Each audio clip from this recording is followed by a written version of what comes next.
D-Nation! Hey, yeah. Salute, what's going on, D-Nation? I'm back again for another video, and I got a street story this go around, but let me get into it with y'all. I got a few things to go over with, so if y'all want to fast forward to the story, go ahead and do your thing. I ain't gonna hold it against you, my boy. So, shout out, first off, Gatorman Smith, mental support soldier. Shout out to Kid Smiley, a mental support soldier. Shout out to Makiva Tanisha, she a D-Nation soldier. And shout out to So804, D-Nation soldier. So804, you from the city, man? You from the city, my boy? Okay. Straight up, off the rip. I saw the little argument in the comments. I don't know if anybody else seen this argument, but I forgot the person who said it, and I respected his opinion. But Kid Smiley kind of had a problem with it. I respect you, bro. I thank you for having my back and everything, but let me holler at both of y'all, because this is a family here, bro. We got to keep this shit cool over here, you feel me? He basically was telling me I should build up my channel before I start my membership. I actually seen this comment before from somebody else, basically saying you'll get more money that way.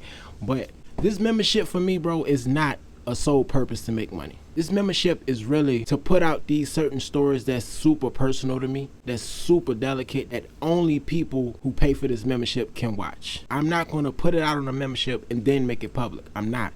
I know a lot of YouTubers do that, but I'm not doing this with this type of content. You have to have the membership to watch it. Please don't feel like you gotta go get this membership in order to feel like you're a part of this team or this family over here. The people that been supporting me is the reason why I'm even at this level. So no, don't feel like you gotta get it to go, you know, just if you want to hear those type of stories, you gotta get it. I know eventually YouTube is going to pay me eventually when I get monetized on my second milestone. I already know I'm gonna get paid from YouTube. So I'm not too much worried about getting paid from goddamn memberships, bro. If you want to support me, hey, get the membership. If not, I don't look at you as no less of a supporter, because I got people here from day one. I got day one people that's still here that didn't get the membership, and I don't look at them no less. They still my people. You still my dog. Furthermore, I haven't dropped on the membership yet. My membership video will drop either Thursday or Friday, one of those days. Whether you wait to get it now or wait to get it later, you're gonna have a whole bunch of content stacked up. So whenever you do want to join, if you want to join. If it's one thing I want to give y'all before I start this story, is some type of advice for the day. And that's accept yourself first. Do not feel like you gotta go on this tirade of people pleasing. You can't please somebody unless you please yourself first. You can't make somebody happy unless you're making yourself happy first. You have to be in a place of peace in order to push peace on others. Accept yourself first. And without further ado, let's get into it. I go by D-Jack, but you can call me D. Call me D. Okay, now this story right here is not one of my stories. I am somewhere in the story. I play a part as a bystander or watching, or sometimes I'm with him here and there, but this is solely my uncle's story through and through. And I want to give y'all this story because it's an interesting story, an entertaining story, and it's an educational story. Now this uncle right here, he's been in my life my whole life. My whole life from birth until now, still to this day, I just spoke to him. I want to say me and my uncle are damn near almost alike. We're both Aries, his birthday the 1st, my birthday the 5th. We both goofy as hell. We just a big age gap. Think like a 10-year age gap. And around this time, man, I think I had graduated high school probably a year prior. And my uncle, he had just got released from jail not too long ago. This is around 2011, 2012. When he got out, he didn't really want to drive much because my uncle drive crazy as hell. When I get in the car with him, I say my prayers, I put my seatbelt on, and I don't look out the damn window. Because if I look out the window, I'm going to feel like every little turn, every little skirt, we about to die. So the whole time I'm in the car with him, till this day. To this day! He drives super crazy. He'll be driving dirty. He had no license. And he'll tell me, I ain't been home long enough to go back to jail. And one of these days, man, he's sitting in front of the circle. And if y'all know, I told past stories about the circle. He just chilling, you know. He sees somebody walking down the main road. You might have an apartment complex, and then you got a road that you're on before you go inside the complex. And he sees somebody walking down that road. Now, if you own this road, you have to be looking for somebody to see somebody inside of this neighborhood. Ain't no way you on this road and then you just look up. Oh, I see him. Let me go over there and talk to him. Nah, bro. And my uncle kind of looking at him like, who the hell is this dude? Like, as he getting closer, he can tell, like, oh, that's Chunky Chip. So he walking up, acting like he kind of passing by. You know how somebody walk up, kind of seem like they just saying what's up to go walk away. He asking for a light. Oh yeah, what up, bro? You know, give him a dap, you know what I'm saying? And as he about to walk away, he hit him with the, oh yeah. Now, I don't know about y'all, but I've been in those conversations where it felt like somebody really want to tell you something else, he gonna kick it off like we just shooting the shit. Oh yeah, bro, you be having the heavyweights, right? Not just the lightweights, but the heavyweights. Talking about some smoke. And my uncle like, yeah, whatever you need, you know what I'm saying? What it is. Nah, see, it ain't for me, it's for my people. I already called him and shit, I'm just waiting for him to hit me back. But I'll let you know though. and he walk off. Kinda just looking confused like, it's cold as hell outside. We in the middle of February, it's Valentine's Day. You walking over here just to get a lighter and set an appointment? My uncle at the time, he moved and grooved a lot. He was a lot of running around. By the time his ride pull up, it's like, whatever. All right, one of his little shorties pick him up. And at the time, my Uncle Rusty, he had a couple little shorties he dealt with for different reasons. She pick him up. It's Valentine's Day. They going around accumulating little bears and chocolates and cars. You know, he writing them out, passing it out to people. And him and this girl, you know what I'm saying, we gonna call her Lexus. They had this little pretend relationship. You know, he basically using her for her car. She basically using him for blacks, weed, sexy in their little dates or whatever. She started doing little weird shit. Like she started doing unusual things that she wouldn't usually do. Trying to go to family functions, trying to kick it a lot more often. Oh, let's go get this room. Let's go do this. You know, a lot of real relationship shit that they wouldn't normally do. And at the same time, this girl, Alexis, she was dealing with somebody else. Riding around hitting plays. The way my uncle did it, you know, he rode around and did his thing. I kind of was stationary in one spot. When I was moving around, I was walking around. I didn't have a car. I didn't use a car. When I had cars, I wasn't selling weed, which is crazy, right?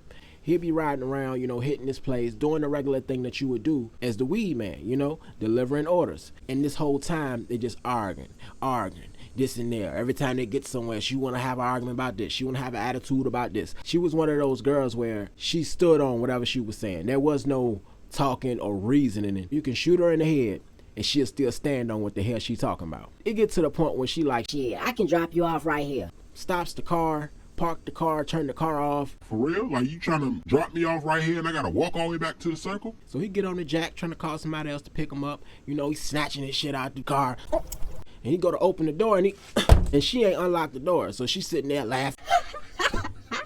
Fuck you twice. Straight up.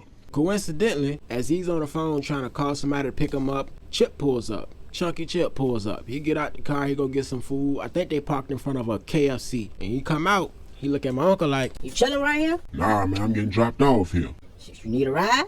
but almost like he knew he needed a ride. You're not somebody that asks you need a ride, but not like he don't know what's going on, but like, hey, you need a ride? Like, come on, nigga. You know? When he pulled up, he was with his girl, supposed girl, but come to find out, she won't that at all. If y'all know what I'm saying. I ain't got nothing against y'all. You know, I ain't got nothing against y'all, you know.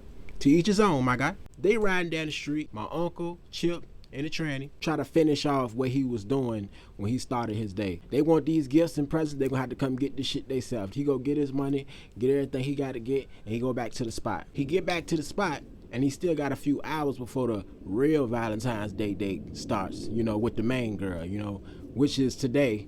My auntie, hey auntie, I love you. He ended up giving the gifts and the presents. He ended up giving them to the girls, you know what I'm saying? They acting all excited, like this the best shit ever, knowing that the dude they already messing with on the side, or their main dudes giving them Prada and Gucci and shit. Like, you know, that ain't his place. He do side dude activities. They do the main dude activities. We gonna keep this shit right here where it's supposed to be. Cause y'all know it's cold outside. Y'all know it get dark early. It's the winter time. His girl getting off of work. So when she getting off of work, everything finna shut down. All that trying to get the girls the gifts. We gonna close down shop and everything. Ain't no more hitting plays. Ain't no more hitting switches. We gonna get to it. The way my uncle was, it was like, if you call with the right number, he still was gonna come through. Like, where you at? Or where you trying to meet up? Hey, let's do it. what he'll say is, if the money talking, I'm listening. They go out, they go to bowling, TGI Friday. Chip, he constantly blowing his phone up. Just blowing his phone up. And he just finally say, you know what, man, fuck it, let me answer this shit. Girl talking about something, don't answer the phone, don't answer. Man, fuck, let me answer the phone, man. What's up, man? Hey, my peoples need a hand, bro. My peoples. Nah, bro, I can't do it, bro. It's Valentine's Day. Nah, bro. I'm trying to get a, you know what I'm saying? I'm trying to get a QP, a big joint. I'm trying to get a big joint. And at this time, the numbers was a lot different on the smoke, so that was gonna make a big difference in everything they had to do. Rent, bills, phone bill, food. His girl started telling him, nah, man, it's Valentine's Day. She don't want to do it. She don't want to take him. He only had like 4 or 5 left at the time, so he go back to the spot. He hit up our cousin. He got to get with him so he can get a little more to take care of the business. Hey, go ahead and meet me at Dion crib. Dion crib, that's right there, right beside Greenwood. So they go meet up, and when he get there, cuz not there. So he asked Dion, Hey, I'm supposed to leave the bread or something, bro? Nah, you ain't gotta leave the bread. He be right back. All right, well, shit, I'll be right back, too. You can go ahead and finish off this night anyway, since y'all about to watch a game, y'all about to get into it. We can go ahead and finish off our little mission, and we're going to meet back up at the room. Then they pull up at the room. And they toned up now. They got straps of their own, but being that it's Valentine's Day and they closing shop, they left the straps at home. Them hitting this play, they going into this play naked. They going into this play with nothing on them. So they pull up and they meet up with Chip little cousin. And that Chip little cousin, he giving off this real square vibe, like he's a little square, you know what I mean? Like, kind of like trying to tell you, hey, you ain't got to worry about me. Gave him a bogus name, Dave, and he tell him, hey, we're gonna go up to Chip room. All right, bet. So they go up to the room, they get up in there. He had the pack inside of his girl purse in her pocketbook. Take the pack out, put it on the table, and then here come Dave, talking about, oh, I left my wallet. So he goes, run out to go get his wallet. It's on some quick shit. It's probably like 90 seconds he gone. Man, fuck this shit, we about to go. Tell his girl, pack it up, get everything. They about to leave out the door. As soon as they get to the door, they hear a knock. He look out the peephole, it's Dave. He's sitting there right in front of the door, wallet in hand, thumbing through the money like he looking for something. And he thinking like, man, ain't no way you went all the way back to the parking lot and back this fast. Like, they're in a 2-story motel room where you have to walk a little ways to get to the room, and you gotta go up some stairs before you even get to the walkway in the hallway. Chip come towards him. Hey, that's cuz out there. Yeah, that's your people out there, bro. Go ahead and open the door. So he about to open the door, and he just feeling like, man, you know that nervous feeling, that tense feeling? Like if you touch this doorknob, man, there gotta be some type of goddamn booby trap on the other side or some when you open the door, it's gonna be on fire or something. Y'all know that tense feeling that you get in situations like that. So he opened the door, and Dave right there. Oh man, that joint was on the floor. I done dropped that joint. And as soon as he said that, gun in his face. But the strap, it wasn't in Dave's hands. You know what I'm saying? The strap came from behind Dave on like the left side of him. Like it was niggas on both sides of the door. And after that, 2-3 more guns come out. Here come Dave, come grabbing him, pushing him through the door. And one of the dudes, they trying to swing the tone at him. Ooh.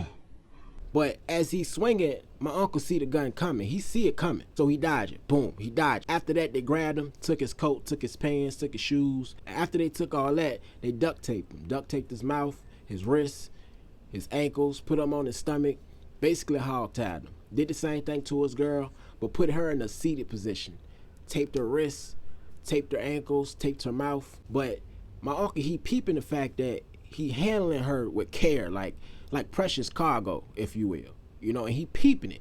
But he got to stay focused on the situation at hand. He ties up Chip and his supposed friend, but not with duct tape. He does it with extension cord, but no knots in extension cord, just wrapped it around a few times on both of them. They go to snatch the cord out the wall, take the phone out the wall, and the whole time, they not knowing that cuz is on the phone listening to all this. He outside, circling around the room, trying to see what he can see. He on the phone the whole time. They snatch the phone out the wall, they hang up with him. They take the phone. They runs out, they cut out. Then here come Chip. He acting like he got a Hawk man take the damn cords off like they was tied up tight. You know what I'm saying? Like somebody tied you up real crazy or something. He goes to pull out his phone like he about to call the police. Just peeping the fact that, hey, your phone ain't got taken, but our phones got taken. Y'all want to know what happened next? Stay tapped in for part 2. So I go extra hard on that hard flow. Call me, D.